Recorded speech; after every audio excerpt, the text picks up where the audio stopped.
Hello, Catherine. Hello, John. And how are you? I am well. I'm glad to hear that. How are you? I am also well. Oh, good. Yes. All right. So, Well, we're all caught up. that's good. Yep. We're going to have to come up with a little more than that. Okay. I think. Okay. Mm-hmm. Okay. So what are we doing? What is it? What is it? What is it? That's the question. It is a podcast. It is that. And We do it together. we do. And there's a theme. There is. It's mistakes. It is. That's the theme. Yeah. That's the theme. Yeah, Yep. That's what we do here. We talk about mistakes. We talk about my mistakes. We talk about your mistakes, John. Mm-hmm. We talk. Sometimes people come and join us, and they tell us their mistakes. Accurate. That happens. And then sometimes, Jill hates it though, but we talk about historical mistakes, which we call hysterical mistakes. That's correct. We do call them that, and she does. She does, man. She will not stop talking about it. We actually have a thread, a text thread, the four of us, John, myself, Jill, and Amber, who thinks we don't mention her name enough. Right. Amber. Okay. And usually the day after an episode airs or is published, if you will, we hear all about it on this text thread. It's as if they don't know that we're with them on the text thread. Right. I think they like to pretend we're like Elijah, and their texts are a glass of wine that they put out. And maybe we'll show up one day. Mm-hmm. One day it could happen. Maybe. Everyone will be shocked. But yeah, Jill just does not like hysterical mistakes. Nope. Well, Jill's in luck because we're not doing one of those today. Huzzah. Soon though, Happy right? Jill. You got one cooking, don't you? I do. Aren't you I got a cooking one couple cooking, but they're like defrosting right now. All right. It's kind of what we're looking at. And then sometimes we just shoot the shit, and sometimes that means there's some mistake content. Maybe there's some news stuff. Maybe we had something to share, or maybe we just kind of like talk until something happens. And something always does. I can't speak to the quality of that something every time, but something happens. Something happens. Mm-hmm. So there you go. And then John, what is it like? What are we doing this episode? What's our theme? What's our type of episode? Do you have any idea? Because I don't know. I got a thing, and I feel like I could. I have already thought about this for at least an hour, so I feel like we could talk about it for an hour easily. Great. But there is also an email. I don't know if you've checked our email recently, Kat. I have actually. I checked right before I signed into this Zoom meeting. Okay. So we could hit that, and Let's hit it. I believe we have a couple of bits of content. I think that mine could expand to be a large chunk of content. I love so why don't that. we hit some bits before we do our chunk? Okay, let's hit the bits. all right, Why don't we all do right. email? Should we do the email? Let's do the email. All right, John, I think you should read it. You think I should read the email? All right. Yeah. I will get right on top of that. The email, amazing, the coinky dink that we have happening here. It's from Amber, the aforementioned person whose name I said many, many times. Mm-hmm. Who we love dearly. We do, very dearly. So let's see what Amber has to say to us. It's the title is Cat's 21st? B-Day? And the text says, please send me the picture of Cat's B-Day pic. I am now obsessed with knowing who the unknown signature is. I am the Amber of the signatures, and I am dying to see this pic again. Along with the signature of Mr. and Mrs. Tanner. Sorry, Jill. I can't believe you got married that young. I love you. Also, John, you are a good man and an amazing husband, and we all love you for that. Give yourself a little credit. Most of us consider Michelle a lucky woman, and bet she does too. And I added that myself because I just like Yeah, John, that's not in the email. It's sorry, okay. Sorry, Amber. No, I didn't mean to put words in your mouth. No, she did. Whatever. She did write said that. And there's a purple heart at the end. That's very cute. Right? Very sweet. I think so too. So are we going to send Amber this photo? Well, I did. Since we received this email, okay.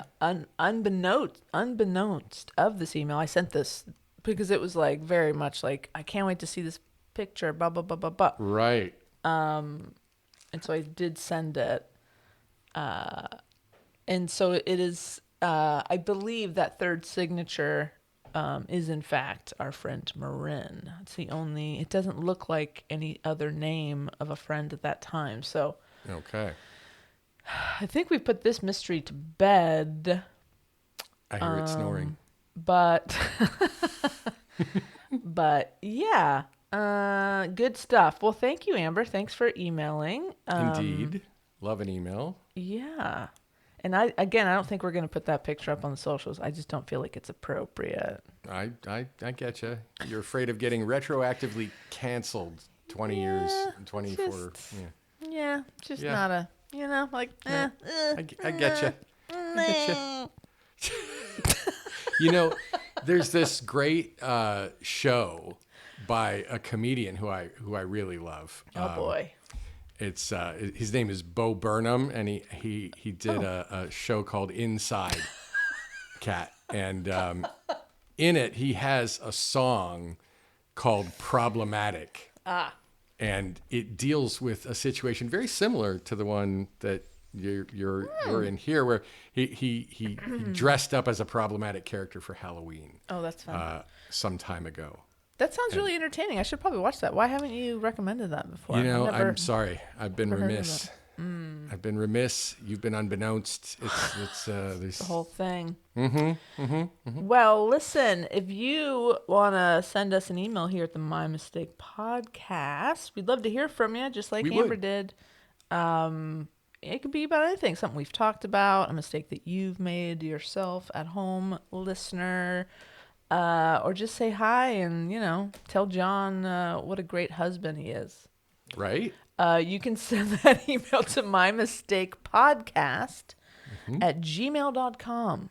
That is the correct address. Thank you for that. Of course. Thank you for that. You're welcome. Thank you for confirming that I got our email correct. Right? I mean, you got to check on these things. Jimmy isn't doing it. Jimmy, what? Jimmy! Wait, where are you? Jimmy. Did he? I haven't seen him. I don't know. Did we send him somewhere? Oh. Is he like on the? Oh God, did we not pay his plane fare home? Oh. We better look into that. But right now we got a show to do. So I mean, I block his text, so I don't know. He could have been yeah, texting. me too. He's like I have him on permanent do not disturb. Yeah. He's so annoying. I hope he's okay. I mean, yeah. Me too. Me too. I'm sure he's fine. I'm sure it's fine. Okay, Jimmy's gonna be fine. Don't worry about it. Jimmy can do Jimmy. He's Jimmy's fine. There's one thing I always say, Jimmy. He's Jimmy, right? He's so Jimmy. He's so Jimmy, all the time, 24/7. He's the most Jimmy. He's the Jimmiest.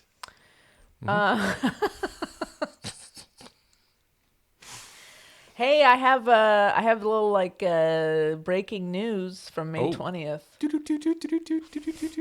What's up? What's up, Kat? And this is a story actually I had planned. I saw the headline. I was like, "Oh, I'm saving this." And then Okay. our good friend of the podcast, Patty Lynn, sent us this as well. And as she will do, it's what's so great. And I'm like, "Okay, this is good." John, don't read it, because I was gonna do it, and now Right. we're doing it. And it's amazing that you actually got to me before I read it, because I am really like OCD about texts. I read them immediately when I get them, and I respond to them immediately. And that one, I think I was in a meeting when it came in. So you actually, you hit it before I did. Whew. All right, are you ready? I am so ready. So I'm actually going to use the article that Patty sent, because I think it's actually better than the one I had pulled. It's from Slate.com. Okay. I'm going to read the name of the article. Tales from the Trenches of Red Lobster's Endless Shrimp. Oh, my. And the tagline here is, "The deal was bad for business for the employees. It was something else entirely." Oh, no. John, did you know that Red Lobster has officially filed for bankruptcy? I did not know that. It makes me sad. Somebody's got to make Cheddar Bay biscuits. I mean, come on. Well, it's not going to be them. When I was a kid, and I need to know from you, when I was a kid, Red Lobster was like a nice restaurant. And it's probably socioeconomically, we were not very well off, so I could see why maybe that's it. But no, I honestly, I thought of it as like white tablecloth kind of a thing. Oh, really? Oh, yeah. No, it was fine dining, definitely. In Pennsylvania, when I was like sub 10 years old, it was like, oh, if you're going to Red Lobster, that's the shit. Okay. Well, Okay. I don't think we certainly had them out here when I was a kid. I don't think my family ever went to a Red Lobster, which Okay. is interesting. So you've never had a Cheddar Bay biscuit? I have. I've been Okay. as an adult. I took my own Okay. damn self there. Gotcha. And I think I have been with Amber and Jill, actually. I'm Well, sure there you that's go. happened. No, like when I was young and we were going someplace nice, we went to the Velvet Turtle. Okay. Did you guys have Velvet Turtles? I've never heard of Velvet Turtle in my life. I've heard of Velvet Taco. Maybe I'm it not was kidding. There is a restaurant called that. Of course there is. There's course also there is. Pink Taco. Uh-huh. I think maybe it's only a Southern California thing, but yeah, Velvet Turtle was like a very kind of nice, classy joint. And there was one in Thousand Oaks. T.O. Strong. Did you honestly think I was going to miss that I opportunity? did. I was worried. I was like, oh, he's not gonna No, he's I not gonna like do it. I like to dangle just a little bit, just a little bit of suspense there. You're such a dangler. Oh my goodness. Anyway, let's talk more about Red Lobster. Let's do that because I just totally interrupted you. No, that's why we're here, John. Fair. Apparently, they've also shut down 100 stores around the country. The restaurant chain has cycled through multiple owners and leadership cabals over the past 10 years, and each of them attempted to stabilize the chain to no avail. One of these rescue plans was the restaurant's now infamous Endless Shrimp promotion. John, have you heard of the Endless Shrimp? I had not. I've heard of Lobster Fest, but I had Right. not heard of Endless Shrimp. Yeah, kind of same. Maybe that's why they are going bankrupt. Boom. Their marketing was off. Well, let me tell you then all about what the Endless Shrimp promotion was. For $20, John, customers could order an unlimited supply of fried shrimp, shrimp scampi, or street corn shrimp. Okay. What is street? I'm what is guessing it's street barbecued in corn a husk, shrimp. like with some spicy mayo or. I am on a side quest to figure out Okay. what the hell this is. All right. It's let's see. It just looks like some maybe grilled shrimp on a bed of roasted corn, like little Okay. niblets. Okay. I mean, it's not. It doesn't look all that appealing. And there's this I'm looking at like a promotional bit, like, oh, it's here. I'm gonna send this to you, John. I Okay. mean, for making such a big this is our chance. We're gonna promote this street corn shrimp stuff. I don't know. It doesn't look that appealing to me. Okay. Anyway, so check that out. I am doing so. And also, why though? Shrimp and corn. And the shrimp, oh God, it has the tail on. That drives me nuts. Oh, well, see, you got to have something to hold it by, right? That's what a fork is for. I hate it when you Now, go to a here's the- restaurant and the fucking tail is on the shrimp. Well, Come on. The real problem, if the tail is on, it means they probably haven't fully de-pooped it. Yeah, there's still poop in Right? that vein. Okay, Drives me yes. nuts. I see it. Hey, it actually, I notoriously am a garbage disposal. I'll eat anything, but it looks kind of good to me. It's fine. It's fine. I mean, it's not making me, my mouth is not watering. Right. Mm-hmm. I would definitely eat it, but it's not something I would purposefully order. I'll Right. say that. I Anyway. wouldn't go out of my way to go get it. Continuing the article, the plan, as far as I can tell, and this is apparently an editorial article, as far as I can tell, says this reporter, was for guests to fill up on just enough shellfish to preserve Red Lobster's profit margin. John, it backfired spectacularly. Yeah. The restaurant's clientele scarfed down enough shrimp to accumulate an $11 million operating loss in the fourth quarter of 2023. Okay. So That's at a so time, much shrimp. It is at a time of record inflation when groceries are very expensive. I mean, probably in 2023, that was when like eggs were like something like, I don't even know, like $8 for a dozen or something crazy. Something like that. You think you're going to make money? You think it's a lost leader? I mean, yeah. No, I mean, people might pay for the extra for the Cheddar Bay biscuits, but they probably won't because they don't want to fill up. They want to get more than their money's worth of the shrimp. Yeah. I mean, yeah. It's a lot of shrimp. It is. It's a lot of shrimp. And I mean, yeah, I just, you have to be someone who's never been amongst the people to think you can do an all you can eat deal that's going to make you money. Unless you charge like, $60 or $80, maybe. But I'd be curious to know how many sales they made and then like on average, how much they lost on each sale. Right. I'm sure there are some numbers that can be crunched. Yeah. Have I told you I'm a business guy now? You are a business guy. I'm a business guy. And like, so I need to know what EBITDA is on that. Okay. And we COGS, cost of goods sold. Yeah. Right. Well, listen, I'm just going to read Important this article. Yeah, go right ahead. I'm just gonna be business guy over here. Okay. Okay. I'm going to skim here. But after talking to many Red Lobster employees over the past month, some of whom were laid off without any notice last week, that sucks. Yeah. Fuck that. What I can say with confidence is that the endless shrimp deal was hell on earth for the servers, cooks, and bussers who've been keeping Red Lobster afloat. They told me the deal was a fitting capstone to an iconic, if deeply mediocre chain that's been drifting out to sea for some time. Here's a quote. I had a guy come in with his family. It was a family of 5. He did 16 rounds of shrimp scampi, says James Burke, a 23-year-old in New Jersey who until very recently worked at Red Lobster. He was there for over 2 hours on a busy Friday night. They had one of my biggest tables. I just had to watch this man eat plates upon plates of the scampi, which isn't even served on pasta. It's shrimp and a garlic wine butter. It was so gross. This is part of the problem. Pasta is cheap. Shrimp is not. Do 3 shrimp on a giant bowl of pasta, and that's how they have to do it. Right. You got it. That would make more sense. Fill up those, get some carbs in there, fill up that stomach. Yeah. I wonder how much we could buy Red Lobster for, because I have more ideas. You are. Are you a business guy? guy. You're a business guy or idea guy? Look, Okay. I'm all the guys.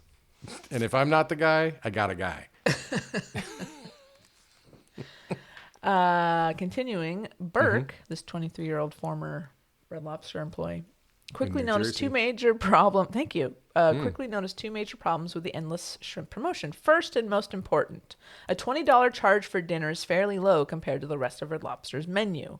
According to Burke, the average entree price at the restaurant is around $35. What? I mean, it's seafood. The average entree price at the restaurant is around $35. Yeah, Kat, they serve like lobster and yeah, steak. but it's Red Lobster. Like, who's I know going it's not there? Look, Kat, I'm going to tell you a little secret. Average. Here, listen. I went to Burger King today. Good for you. Thank you. Braggadocious alert. Right. Not to brag, but I went to the drive-thru at Burger King today, and I got like a Whopper combo. To be fair, it was a double Whopper with cheese and bacon. John, thank you for being honest. Thank you. It's a major diet violation for me, but whatever. Does Michelle know that you went to Burger King? She knows. Okay. I ate it right in front of her. Ah. Did she get something too? She did not, because she is a human and has class, and is not a human garbage disposal. John, I feel like a lot of our listeners probably enjoy going to Burger King. So Do you just Kat- called them trash. Cat. Yeah. Do they get a double Whopper with cheese and bacon Some and onion people are. rings with Some a people Dr. are. Pepper? 'Cause Sounds that's what I got. delicious. I mean, okay, this is self-hatred. This is what gotcha. Amber was talking about in the email. That I need to give myself a break. I need to Right. celebrate me. Give Do a yourself little some self-care. grace, John. this is- Make some space for yourself to be a human being. Right. Self-care with a side of bacon. Yeah. So I went there, and would you like to know how much my meal cost? Your whole meal, and it was like, was it a combo? It was a combo. So you got the drink, you got the onion rings, Right. and you got the double Whopper with bacon. Bacon and cheese. With no onions. $20. Close. It was $17.75. Yeah, it's bullshit. It's So that's bullshit. that's like about half of what they're saying, a Red Lobster entree would be. Right. And that's a steak or a lobster tail. And like, let's face it, lobster tail is expensive any way you look at it. And then you have to do markup for margins. Fair so enough. yeah, that was a long way to go for me to say, I think that makes sense, that $35. Well, it's good. Anecdotal evidence is always welcomed here on the Mom Mistake Podcast. Thank you. Also, what part of Jersey is he in? Does it say? Didn't say. Because if it's like Newark, where it's just a bridge or tunnel away from the city, things would be more expensive there, I'm thinking. It don't say. It don't say. It don't say. Let's see. Back into the article. Right. I was flabbergasted by the price at the restaurant is around $35, which means that once the all-you-can-eat format became a permanent fixture in the company's dining rooms last summer, he was suddenly making far less tips. I usually made $200 a night before Endless, said Steve, another Red Lobster employee who asked to remain anonymous. Once it became a thing, I was down to $90. Wow. See, I mean, and this is like, because people are gamifying this, right? Like they're going to see how much shrimp can I eat and how little can I pay. Like they're not going to do the human thing, which would be my definition of human is very interesting tonight. I'm making it up on the fly. They're all over the place. Right? But like, here's the thing: you tip a percentage in a restaurant typically, but let's say like if you get a big discount at the restaurant, you normally you would try to tip on what the total would be, Right. Because that discount doesn't make your server work any less than they would be anyway. Totes. So that is like the classy way to do it. But because these people are already like, oh my gosh, can I put down a $20 bill and get out for, a $1 tip? Right. Right? Yeah. Which probably is what we're talking about here. Yeah, sounds like it. There's also the fact that when parties arrived at Red Lobster looking to pig out on a barge full of shrimp, they simply wouldn't leave. Burke's experience serving a man who put away 16 servings over the course of 2 hours was actually mild compared with some of the other stories I've heard. Josie, 19, who also wants to be anonymous, worked at a now shuttered Kansas City Red Lobster, where she watched a solo diner take down 30 orders of fried shrimp within 4 hours. Oh, According to the nutritional information on Red Lobster's website, that's something like 14,000 calories. What was the time period again? 4 hours. Okay, that's I wonder how many shrimp you get. yeah. See if we can find Do out. some Googling. Mhm. Okay. Google that up for us. Hey, Goo. Let's see. Shrimp. All you can eat. Shrimp. Shrimp my way. It looks like the So much shrimp. the one you sent me with the new street corn shrimp. It looks like Yeah. there were 6 on a skewer. 5. I'm looking at some different platters you can get. The Shrimp Your Way is a bunch of different shrimps that you can order. And it looks like fried is a 5-piece. I don't see the all-you-can-eat shrimp. Maybe they've canceled it, which is probably smart. Well, it seems Daily like all you can eat specials. was still getting the full serving of either scampi or street corn or Right. fried. So if they're 5, let's give this guy the benefit of the doubt. And he had 14 of them, you said? No, he had 30 servings 30. of 30. fried shrimp. That's 150 shrimp. It's a lot of shrimp. And I saw on the street corn it was 6. Okay. So that would be more, 180 shrimp. That's a lot of shrimp. It's a lot of shrimp. Here's lot the of thing shrimps. too. Like when you get in the fried, there's breading on that Yeah, too. there's There's a lot like more. oily breading. Like this is, I don't even think some of these professional eaters could like put down 150 or 180 of these things.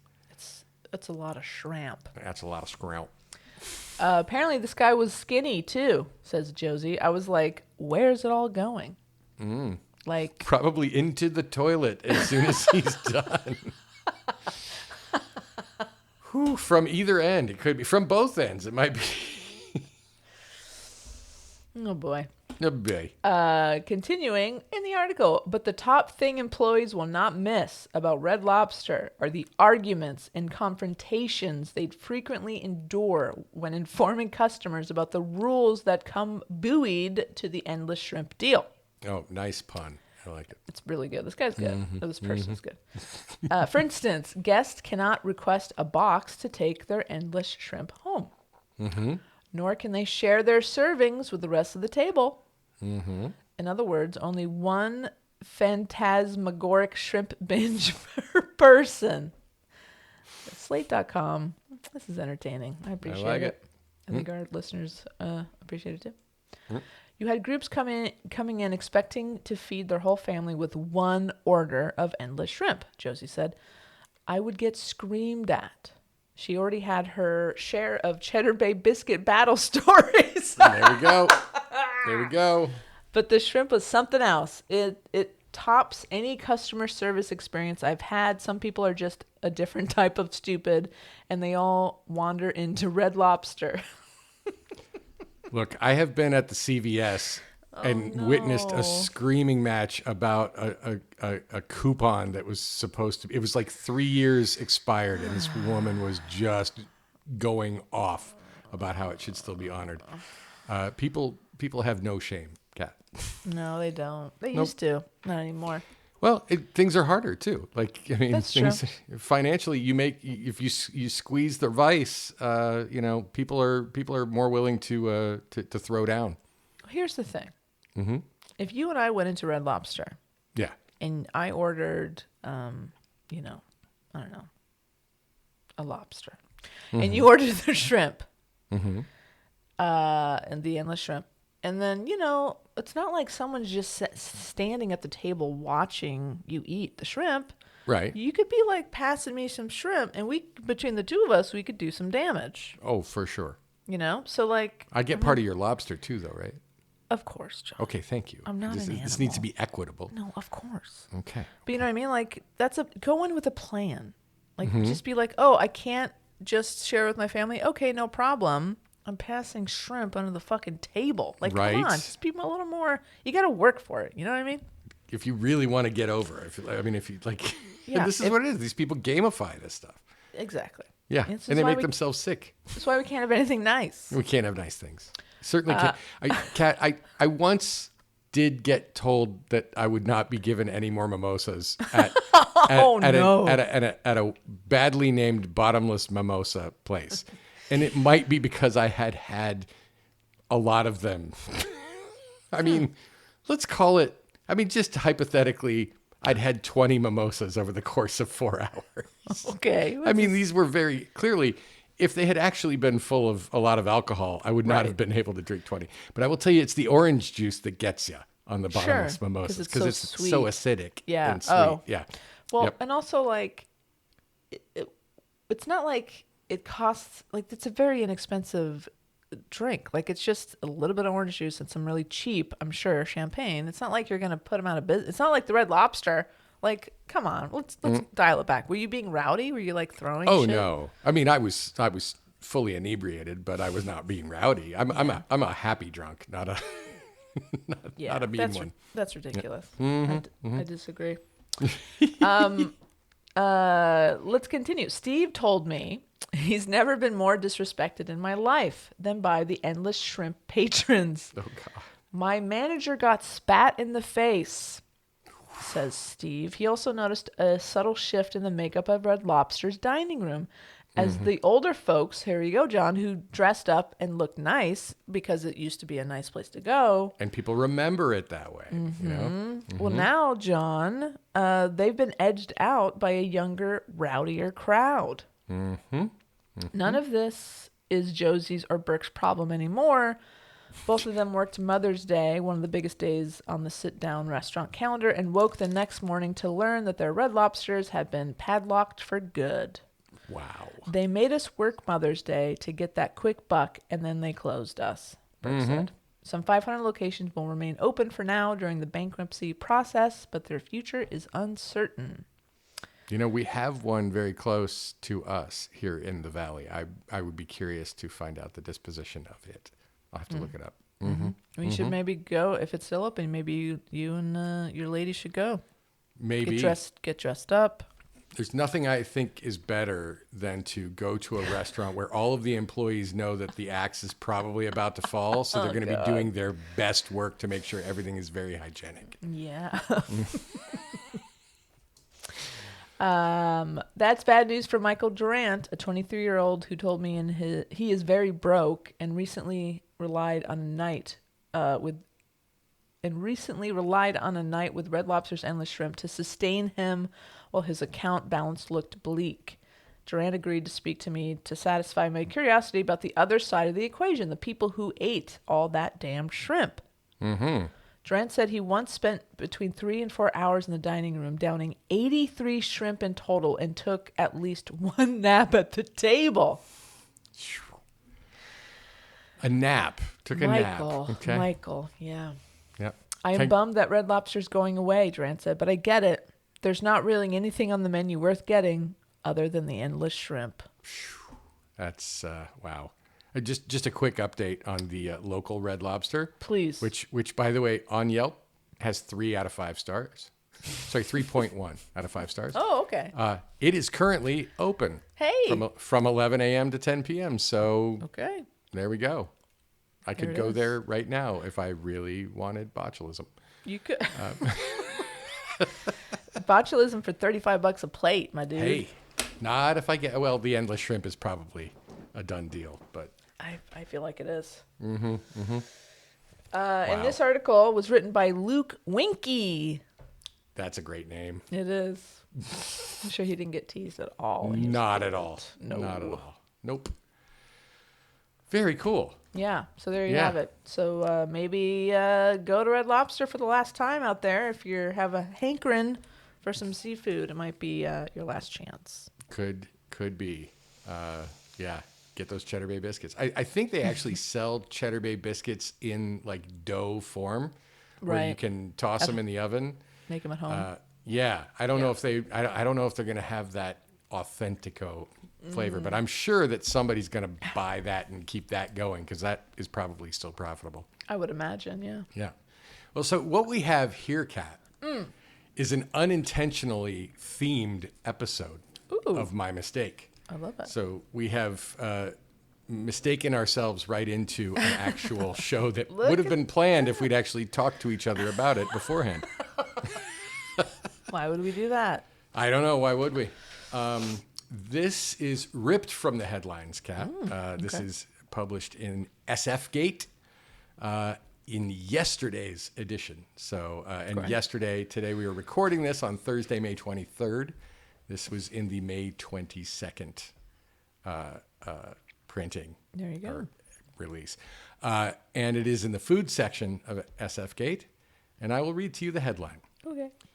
One of the most unusual heists in America seems to be unfolding at Taco Bell. Oh, no. The pull quote, they made it sound like they were talking about the Mona Lisa.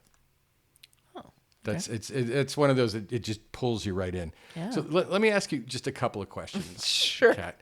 I know that you are a devotee of Taco Bell. Absolutely. A big fan from way back. Love him.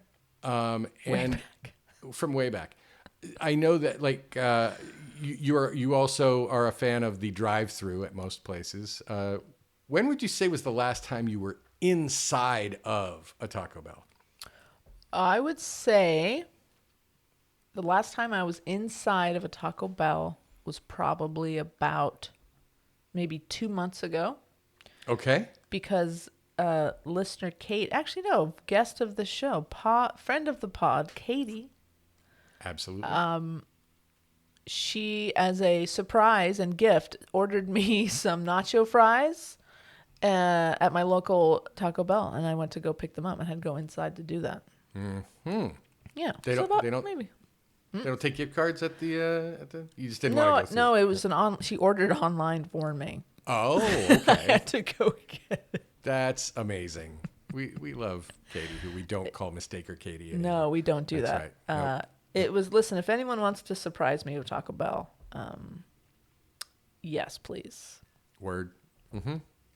Love it. Okay, well, I was curious about that because it's going to be germane to the story because I have not been inside of a Taco Bell in at least 20 years. So Okay. You will be more up on the actual boots on the ground kind of vibe here. Okay. All right. When artist Mark Smith stepped off the plane from New York and arrived in Louisville, Kentucky on that fateful day in the early 2000s, he knew he was about to enter one of the most important critiques of his entire career. But Smith wasn't doing a studio visit with the owners of a prestigious gallery. He was meeting with corporate executives of Taco Bell, the California fast food chain that peddles Crunchwrap Supremes and Baja Blasts to the masses. This was back in 2002 or 2003, before the company even created these artificial masterpieces. I love it. They have to throw artificial in there. It's like, we need you to know we don't really approve. But at the time, Smith was trying to convince them to let him make 3 paintings that would eventually get rolled out to most, if not all, Taco Bell locations in the U.S. Okay. At first, not everyone in the room was on board with the concept because it was so expensive. It would require making prints of his Basquiat-like paintings, stretching them on canvas, and then hanging them in each store to make them feel like real art as opposed to ubiquitous branded messaging. Okay.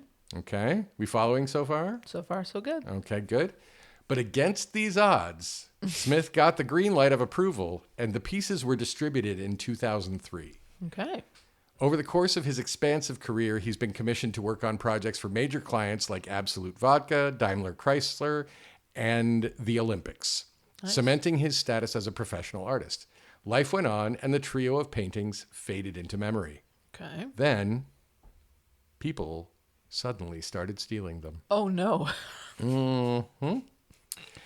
It all began in 2015 in Westlake, Ohio, when a burglar ran off with one of his pieces and disappeared, stumping local police. Wow. ArtNet reported. 4 years earlier, a group of teenagers and young adults also tried stealing an unnamed painting valued at $157 from a Taco Bell in the same location, CBS reported, though details about its provenance are scant.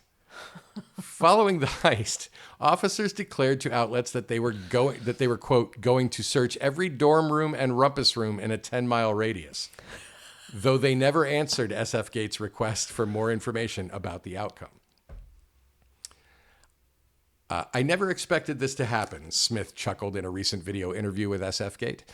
He still has one of the news articles framed on his wall because, quote, they made it sound like they were talking about the Mona Lisa, he continued.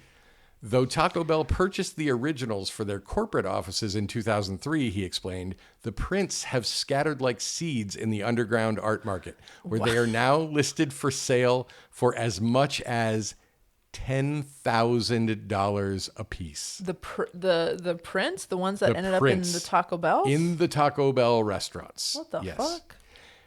I mean, these are interesting because it's not typical, marketing crap, right? Like it feels artistic. It has, and I'll show you. I'll send you some pictures here. Great. In a Okay, little please. I'm excited to see them.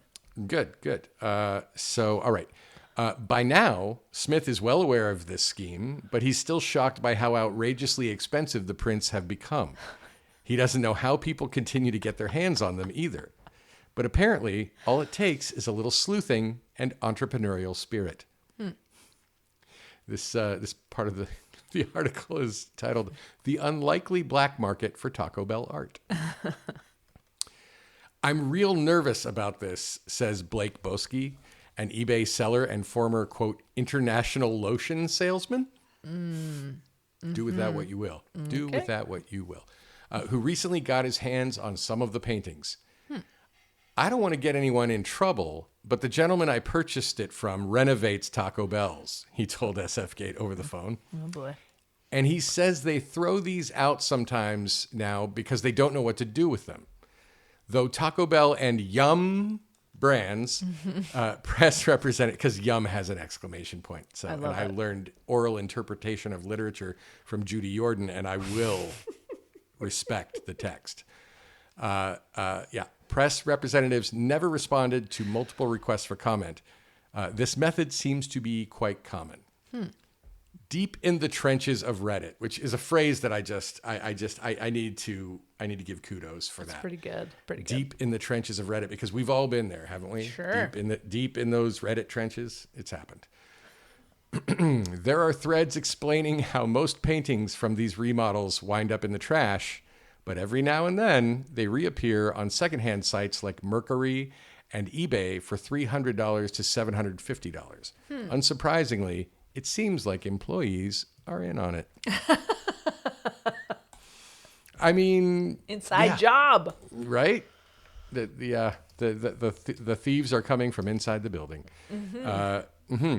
Multiple users who claimed to manage Taco Bell stores said they took the art during renovations and were willing to pawn the pieces off, while others lamented that shift leads and higher-ups ran off with them, beating their subordinates to it. This trend appears to date all the way back to one of the first heists in Westlake, Ohio, according to CBS. The thieves' getaway driver was an 18-year-old former employee. Oh, boy. This is back when young people worked at fast food restaurants. Yeah. Boski, who first found paintings on Facebook Marketplace in Michigan, said that he'll probably keep them if no one ends up buying them for thousands of dollars. But for now, he's taking his chances. Sometimes I feel like you need to set the tone to create some value, he continued. When you look at them in person, it's easy to understand why people would want to keep the artwork for their personal collections. Originally made with layered paper, crayon, and acrylic paint, the paintings possess the playfulness of Jean-Michel Basquiat or the abstract expressionist bravado of Willem de Kooning. One appears to portray a butterfly in a sky full of stars. Another resembles an abstract, otherworldly figure framed by symbols that dance and coalesce in colorful harmony. The perfect pairing for a chalupa supreme drowned in acidic Diablo sauce. Hell yeah, dude. Right? Have you had a chalupa supreme? I have had a chalupa supreme, yeah. Do you go for the Diablo sauce? No, I don't do that. Yeah, okay. Smart. I mean, like, it's within a matrix of larger, not smart. That's smart. Thank you very much. Anytime. According to Smith, these three works, Drive-Thru Man, Mothman, and Empty, each pay homage to American painter Maxfield Parrish and utilize clever motifs that have dual aesthetic and commercial purposes. I want to remind you, this is in the food section of SF Gate, not the art section. Got it. While he had plenty of artistic freedom, there were still a few basic rules he had to follow. No, quote, subliminal images, no, quote, devil worship, and no, quote, displays of carnality. Okay. Okay? couple of 3 rules if you want to date my daughter. That's Sure. That's fair. yeah. He also had to make the work align with Taco Bell's quote processed plastic color scheme. Amazing. It was a challenging palette. Drive-through Man, which is dotted with gray cars that pass through a bell-shaped icon and emerge as vibrant hot rods, points to the late-night fast food culture, a natural choice for Smith, who collects cars and motorcycles. Nice. Another piece, Mothman, quite literally represents what it feels like to be a drunk moth aimlessly floating toward Taco Bell's much too accessible flame. That's my favorite, I think. That's pretty good. Not only that, you have mentioned Mothman several times on this course. podcast, and that was the fact that this was both about Taco Bell and included Mothman. I mean, I'm like, Kat's gonna groove with This this. is my jam, man. Yep, this is how she gets down. Okay. Yes. Empty, the one with the distressed-looking yellow figure, was designed to evoke what it feels like to be struck by hunger pangs and low blood sugar, which is represented by the fuel gauge above his head. The bell floating above him is also a light bulb, a solution to his problem. Okay. Yep. Going outside the cravings box is the header here. For Smith, who was classically trained at the Pratt Institute, this project was a unique opportunity to break down the traditional barriers of the art world, which thrives on exclusivity. Museums and galleries don't care about reaching fast food customers, Smith said, adding that very few people actually buy art. Not to mention, galleries can be intimidating, he continued. Because of this, he also had to make sure that his work didn't alienate Taco Bell's loyal customers who eat there approximately twice a month. Okay. Though it seems trivial, Smith said it was a project that required complete focus. But yeah, this was a statistic that stood out to me. It's like the Taco Bell's loyal customers eat there approximately twice a month. Yeah. How many times a month would you approximate that you eat at Taco Bell? Oh, these days, probably once a month, and it should probably be less. I mean, it should, but I guess you're not loyal. I'm not. I'm disloyal. Okay. But back in the old days, like, I would have been considered an extremely loyal customer. Nice. That's loyalty is everything. Especially to Taco Bell. That's right. I mean, you stand by your fast food. That's what I always say. All right. So yeah, he just said it required complete focus. That's because paintings function much differently in a roadside Taco Bell as opposed to, say, the Louvre. You think? I don't know. Yeah. While the goal was to create work that customers could discover new details in every time they returned for a cheesy gordita crunch, Smith also hoped it would have a broader influence that would outlast the paintings themselves. I believe that this project was an opportunity to create artwork for an audience as a gateway to other artistic experiences, he said. Every artist has a point of departure, a comic book, movie lyric, riff, novel, but something often contributes to the start of the artistic journey. These days, he's still in awe that people are giving his 20-year-old paintings new life, but the desire to live moss, it seems, is eternal. This was written by Ariana Bindman. Very or good. Bindman? Yeah, at SF Gate. All right, I'm going to send you this article, Kat, and then it has copies of the paintings in it, as it has images of them. Wonderful. And then I did a little extra research. I know that's crazy for me, but I went on eBay Very good. to see if I could, in fact, find any of these artistic works for sale. And Kat, I did. I found 2 of them. One of them was up for bid, and it was 3 minutes away from ending. And I thought this would be a great bit of content. This was about 5 minutes before we started recording tonight. Well done. So I logged into eBay to try to make a bid, and what I didn't realize is that the minimum was $1,000. Oh boy. Okay. Yeah, so I won it. Yeah, I'm joking, Kat. No, because I thought, well, there are 0 bids on this. I'll put a $5 bid in. Wouldn't it be hilarious? Oh. But there was no. I couldn't put a $5 bid in because they're not accepting bids less Less than than $1,000. $1,000. Yeah. There you Yeah. go. And then, but I did find another one that's US $600 or best offer, and that is for Empty. Okay. Empty and Mothman are the two that seem to be generally available. Yeah, I'm actually on eBay as well. I wonder why Drive Thru Man is not as available. It seems like that's the one to find if you can get Yeah. your hands on it, because that one is not available. Interesting. Mm-hmm. Okay. So yeah, there's one for $1,000, one for $600. Amazing stuff. So, what do you think, Kat? Do you have questions? Do you have thoughts? I do have questions. And why would you not? I want to know if anyone's actually buying these. So I am going to try to do that through the search. Sold items. Mm-hmm. All right. Let's see. Let's go, eBay. I don't see any that have been sold. No.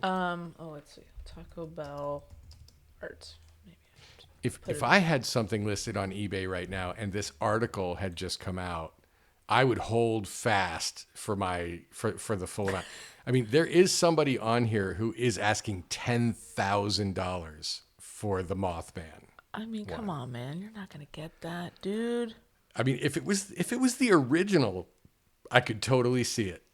But the originals were purchased by Taco Bell's parent company for their corporate office. So Yeah. mm-hmm. Okay.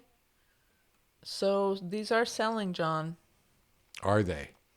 So let's see. We got Mothman sold for $400 on May 19th. Okay. And another Mothman sold on the 22nd. So just yesterday, as of this recording. And it was going up for $750, but there's a strike through it, and it says best offer accepted. So I don't think we'll actually know what the best offer is, but it sold. Right. It sold. So people are spending hundreds of dollars on these. Another one sold. Let's see. Empty sold for $300. Another Empty for $175. So yeah, there's obviously a market for this. Yeah. Yeah, and I'm Fascinating. telling you, anybody who sold it who sold one of these right before this article came out is going to be sad, because I bet the going rate went way up after this, because there's going to be so much more interest generated. Yeah, for sure. I mean, look at us. We're on there right now looking at it. We are. I mean, we're not going to buy it. No. I was going to buy it when I thought I might be able to put a $5 bid on it, but no. Yeah. Nope. Yeah, that's so interesting. I mean, it's the art's fine. It's it's different. Cool. It's The fact that apparently they rolled these out to every single Taco Bell in the U.S.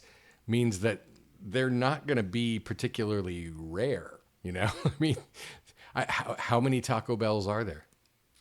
you tell me. I'm going to look that up. And I don't I've definitely I would have been in Taco Bell's around that time in the early aughts. They're just not ringing a bell, and I don't. I guess it didn't make an impact on me. Like, oh, I'm having an art experience in this Taco Bell. I guess it didn't quite work on me. Right. Okay. This is an interesting figure.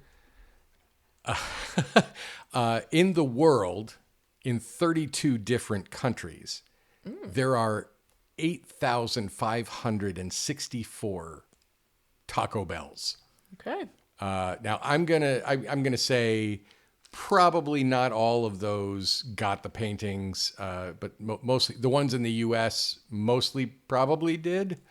So I'm gonna say there are at least 4,000 of these probably Sure. in the world, right? In the Because you would world, have yeah. had probably one of each of these in each restaurant that did go for that that decor upgrade. Sure. Yeah, yeah.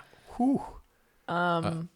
Apparently, John, now that we're down this rabbit hole, Yeah. people collect rare Taco Bell sauce packets. Yes. For some reason, mild seems to be the one that stands out. Although there is somebody selling a Taco Bell sauce collection with every packet and phrase for $24,855 on eBay. My God. Right? That's what I said. And apparently there's some very rare ones that are factory sealed but empty. So they look like they're full, but they're actually just full of air. One of Okay. those, empty, sealed, defective Taco Bell hot sauce, single packet and error. And so it's blank. There's no message on it, and it's full of air. John, $34,000. What the fuck? I mean, here's the thing to remember, Kat. Just because it's listed for that doesn't mean it's going to sell for that. But I see it. It's in a plastic case. Yeah, you It's- gotta it's- protect it. Oh, you got to protect your stuff. You never take it out of the box. Well, John, Unless- what about this except one? You have to Taco- think outside. Oh, that's very good. Outside the bun. Sorry, go ahead. That's good. Taco Bell mild sauce packet, and the little message is yes to forever, $185,000. Wow, there it is. Yes, amazing. I mean, What is happening? I don't know, Kat. I mean, I remember. Do you remember the Cheeto, like the big defective Cheeto that was up on eBay a long time? Like, I mean, I'm talking about like No, 15, tell me about 18. it. Well, it was this. There were some things on eBay that were like crazy that like had insane list prices, but they sold. And one of them was this like giant Cheeto mistake, where it was like the size of probably 18 Cheetos that they should have been, but they'd all gotten munged up together into one giant Cheeto, and yeah, it was and that one apparently actually did sell for an amount that was crazy at the time, and now you're making me need to Google that. So While you're doing that, so now I'm looking at Taco Bell sauce packets that have sold, and it looks like people are just buying them because they like the packets, like they like the sauce, right? So you can get Right. like 40 hot sauce packets for $10. Okay, that's reasonable. Are people just stealing boxes of these from, are employees just stealing them and selling them on eBay? Maybe they are. And then there's a set of vintage Taco Bell sauce packets, 6 rare hot and mild sauce packets, and I'm feeling so nostalgic because boy, do I remember these graphics. Wow, $25. I will not be buying it, but there's like this whole section of eBay dedicated to Taco Bell sauce packets. okay. This is wild. This is a giant rabbit hole now, Kat, because I remembered this Cheeto on eBay from like 2007, I think. And it turns out that the market has only grown since then. There are Cheetos that look like seahorses, or there's a rare Cheeto shape of a seahorse. Wow. For $500 on eBay. Okay. There's a rare misprinted hot Cheeto bag for $1,500. Okay. Oh, and it's all it is that the bag there's an offset on the print, so the bag was put together in a weird way. But Funny. I feel like I could make that in my home craft area if I had one. There's an anchor-shaped Cheeto for $150. There's extremely rare, one-of-a-kind baby seal-shaped Cheeto for $799,999. Come on. All right, I think eBay is People are crazy. quickly on its way to becoming its own segment on our I'm on board. Mistake eBay. I think is what Mistake eBay. Mistake eBay. John, if you have $20 plus $5.45 in shipping, you too can own a 1994 Taco Bell cardboard taco holder drink carrier. Come on, man. Vintage, John. Vintage. It's clearly just a signal that capitalism is nearing its end stage, where there are people who have this kind of extra scratch laying around to buy things. It's the sold ones that concern me the most, you know, where it's best. Yeah, because it's like, oh, it's not just that someone had the audacity to put this thing up for sale at this price. Someone paid it, right? Yeah. You can listen, John. You can get a Taco Bell employee work shirt worn, so authentic, employee for actually somebody already bought this one. It's $16.99 plus shipping. I mean, that is a deal. That's a good looking shirt. It's black with a little logo. It's classy. You could wear this at Red Lobster and feel classy. I don't know if you've ever seen me wear it, but at one point, somehow I think Michelle got it for me, but I'm not positive. I ended up with a T-shirt that says Geek Squad on it. And nice. I don't even know if does Geek Squad still exist at Best Buy? Best Buy? I think they do. I think they're still alive and well and very judgmental. Right, of course, because how dare you not You know idiots. that thing. Yeah. But yeah, it's one of those things where that's somebody's work shirt and you're wearing it to be hipster or something, exactly. I guess. And I wear it. Don't get me wrong. I wear it outside. And I've never had anyone approach me and ask me to fix their computer while I'm wearing it. Maybe that means I don't really present as like a good, geek person. Maybe. But yeah, I don't know. Sounds like don't know. you got a lot to think about, sir. I do. I have some work to do on myself. You do. Okay, well, this is interesting. We've tapped into a new mistake vein. This is good. We have indeed. This is good. And Lord knows, veins of content are they're great to come by. God, they are. Yep. Wow. We just we had a food restaurant Cheeto based themed show here, which we totally meant to do. Completely on purpose. 100% intentional. Awesome. I love it. Yeah, dude. Yeah.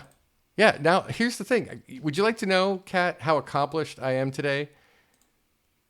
Please tell me. I delivered a 2-minute presentation to my entire company today. Whoa. I put a new air filter in our heating and cooling system. Get out of here. I installed a new toilet seat, Kat. What? All today? All today. And I delivered this fresh, fun, fancy content on this here My Mistake podcast. John, you are a winner. I'm feeling pretty good about myself. You've won today. Today goes to John. I'll take it. I'll take every win I can get. You know what, though, Kat? What's that, John? I shared it with you. Oh, Yep. that's so sweet, man. So you should know that you also have won today. That's the nicest thing you've ever said to me. Wow, I gotta work on that. I love you, Kat. No. I love you too, man. Good. I think we have a show. We do. And if We you do. enjoyed the show, What you should they should, well, listen, you should subscribe to this podcast. You should leave us a 5-star rating and you should leave us a review. Yes, do all of those things, Yes, please. please. Yeah. And also, you know what else they should do? What's that, John? Fuck Mike Pence. FMP.